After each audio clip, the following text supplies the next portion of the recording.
Shalom saudara-saudara yang terkasih, selamat pagi. Mari sama-sama kita buka Alkitab dalam 2 Samuel pasal yang ke-6.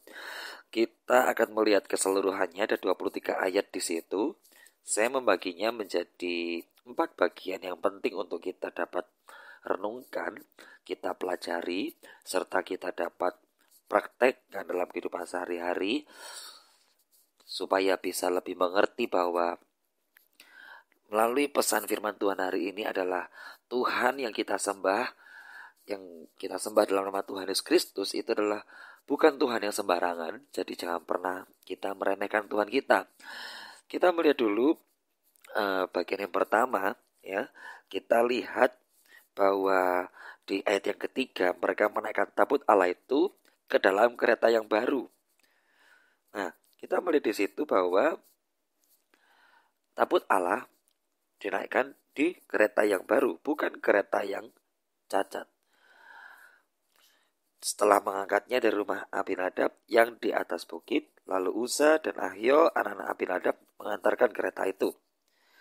Nah, posisinya ya kan dijelaskan di situ. Kemudiannya Uza berjalan di samping tabut Allah, dan Ahio berjalan di depan, bagian depan. Kemudian Daud dan seluruh kaum Israel itu menari-nari di hadapan Tuhan dengan sekuat tenaga, diiringi nyanyian, kecapi, gambus, rebana,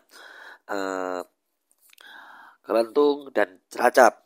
Di situ kita melihat bahwa orang-orang Israel, ya, beserta Daud, mereka dengan totalitas, ya, mereka membawa tabut Allah. Jadi bukan dengan separuh-separuh. Mereka dikatakan di situ dengan menari di hadapan Tuhan dengan sekuat tenaga. Dan kita melihat juga kan dengan kereta yang baru, bukan barang yang cacat. Kita melihat di situ bahwa apa? Untuk Tuhan, jangan pernah kita memberikan yang cacat. Seperti firman Tuhan yang kita sering dengarkan, persembahkanlah tubuhmu sebagai persembahan yang hidup, yang kudus, dan yang berkenan kepada Allah, itu adalah ibadahmu yang sejati. Jangan memberikan hal yang cacat, hal yang tidak beres kepada Tuhan, tapi berikan yang terbaik. Kita mau memberikan kepada Tuhan, mempersembahkan kepada Tuhan, persembahkanlah yang terbaik. Jangan separuh-separuh, jangan dengan setengah hati, tetapi dengan totalitas. Bukan dengan setengah-setengah, bukan hal yang buruk, bukan hal yang cacat, yang terbaik, dan dengan totalitas. Bagian yang kedua kita melihat di ayat yang ke-6 sampai ayat yang ke-10 di situ, ya. Posisinya kan Uza ada di samping tabut Allah, sedangkan Ahio berjalan di depan. Nah, kemudian kan itu tergelincir, ya. Keledek itu kan lembu-lembunya itu tergelincir. Nah, si Uza ini dia berusaha supaya tabut Allah gak sampai jatuh. Kelihatannya dia punya niat yang baik supaya jangan sampai jatuh. Akhirnya dia menyentuh tabut Allah itu, tahan supaya gak sampai jatuh. Tapi malah Tuhan murka. Kenapa kok Tuhan murka? Dan malah mati Uza. Dibuat Tuhan mati Uza. Kenapa? Dia teledor. Dikatakan di firman Tuhan dia teledor. Sudah dikatakan, ya kan? Sudah sejak zamannya Musa bahwa tidak ada orang yang boleh menyentuh tabut Allah. Kalau menyentuh, mati. Itu sudah menjadi ketetapan Tuhan. Ya, ketetapan Tuhan itu tidak bisa dipermainkan, tidak bisa diubah-ubah. Ketetapan Tuhan untuk menyatakan bahwa apa? Tuhan itu kudus. Jadi jangan main-main dengan dalil kelemahan kita sebagai manusia. Oh, aku ini manusia, aku ini punya kelemahan.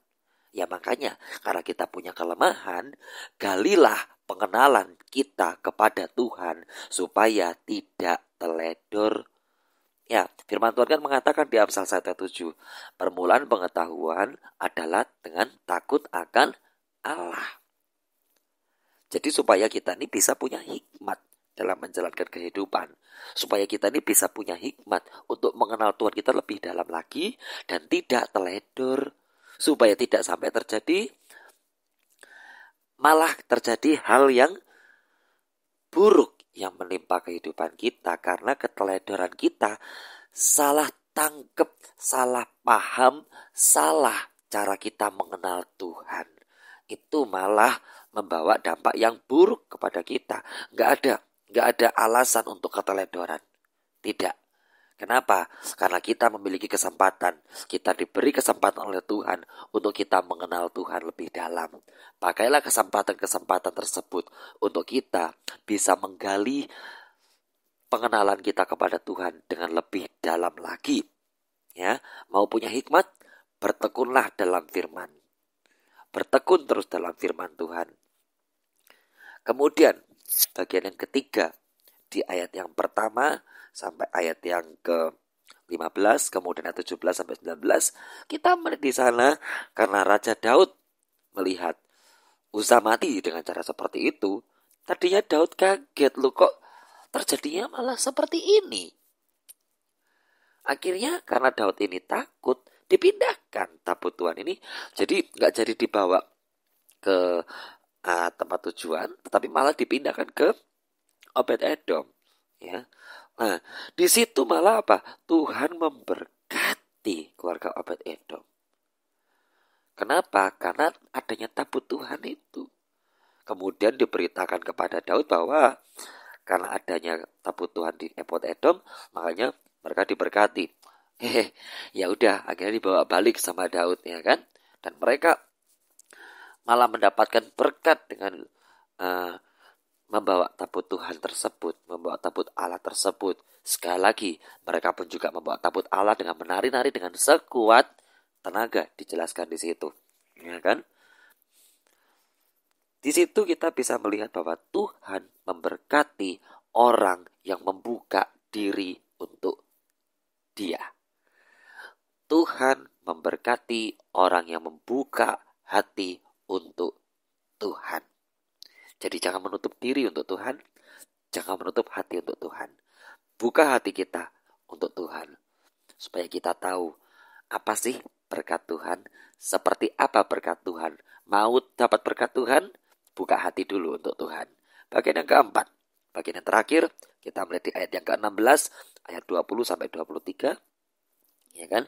Di situ Mikal, yang salah satu istri Daud ya, yang anaknya Saul, Mikal ini, dia melihat Daud menari-nari di hadapan tabut Allah. Kemudian ngomel-ngomel, kamu ini raja, tapi kok malah kamu merendahkan diri di hadapan umat dan di hadapan para budak-budakmu. Dengan bersikap bodoh seperti itu. Kamu malah memalukan dirimu, meremehkan dirimu, harkatmu, martabatmu sebagai raja. Itu jadi rendah di hadapan rakyat. Akhirnya apa? Kita melihat di ayat ke-23, Mikal mandul sampai dia mati. Tidak punya anak. Jangan kita memadamkan karya Tuhan.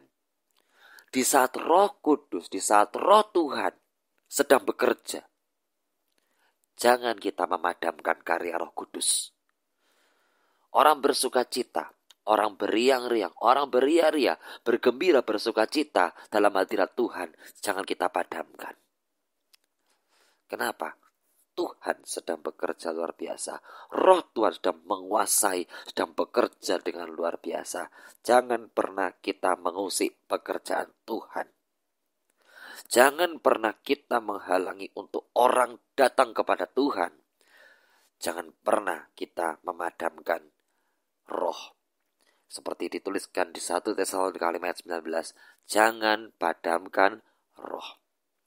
Jadi sekali lagi saudara, Tuhan yang kita sembah, Yesus Kristus, bukan Tuhan sembarangan. Jadi mulai sekarang, marilah kita renungkan luar biasanya Tuhan yang kita sembah. Betapa dahsyatnya. Dia pencipta segalanya, dia berdaulat, dia berkuasa atas segala-galanya. Apakah serendah itu sehingga kita meremehkan Tuhan? Apakah serendah itu sehingga kita selalu memakai dalil kelemahan kita sebagai manusia untuk kita tidak mau mengenal Tuhan lebih dalam? Apakah Tuhan serendah itu untuk bisa kita main-mainkan, untuk kita bisa bermainkan? Tuhan memang maha dahsyat, tetapi kehidupanku lebih realistis. Tuhan jauh lebih realistis. Tuhan adalah adalah fakta, bukan fiktif. Ya, jadi jangan pernah meremehkan Tuhan kita. Jangan memakai dalil kelemahan kita untuk bisa bilang, ya roh memang penurut, tapi kan daging lemah. Aku hidup masih dalam daging. Tidak. Di saat kita mengaku bahwa Tuhan adalah juru selamat kita, Yesus adalah juru selamat kita, Roh Kudus sudah ada dalam diri kita. Jadi janganlah kita memadamkan roh. Dan jangan pernah kita menolak Tuhan. Buka hati kita untuk Tuhan. Biarkan roh Tuhan bekerja dengan bebas dalam kehidupan kita. Berkarya dengan bebas melalui kehidupan kita. Supaya kita diberkati oleh Tuhan. Selamat pagi, selamat beraktivitas di minggu yang baru. Tuhan Yesus memberkati. Amin.